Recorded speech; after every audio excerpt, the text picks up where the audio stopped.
من سماء أكادير نطل على واحد من أبرز المعالم الرياضية في جنوب المغرب. إنه ملعب أدرار الذي يشهد اليوم مرحلة جديدة من التحول والتجديد استعدادا لكأس إفريقيا 2025. أشغال متواصلة في الخارج تشمل إعادة تأهيل المرافق، تحديث الأنظمة التقنية، وتوسيع مواقف السيارات. وفي هذه الأيام يعيش محيط الملعب ورشة كبرى للتشجير، حيث تزرع آلاف الأشجار على التلال والمرتفعات المحيطة، ويجري تجهيز الفضاءات الخضراء، الممرات، والملاعب الصغيرة التي ستشكل متنافسا رياضيا واجتماعيا جديدا لمدينة أكادير.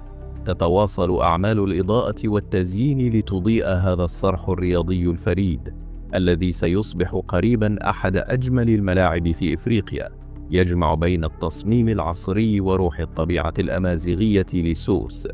قبل أن أغادر أود أن أشارككم معلومة مهمة. أكثر من 80% من المشاهدين الذين يشاهدون مقاطع القناة ليسوا مشتركين بعد. إذا أعجبكم هذا النوع من المحتوى أدعوكم بكل حب إلى الاشتراك في القناة ودعم هذا المشروع الذي يهدف إلى تغطية مدن وقرى المغرب من السماء، رحلة بعد رحلة ومدينة بعد أخرى.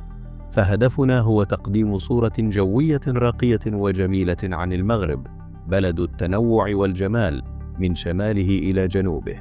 دعمكم بالاشتراك والمشاركة هو سر الاستمرار والتطور، فكونوا جزءا من هذه الرحلة الجميلة حول المغرب.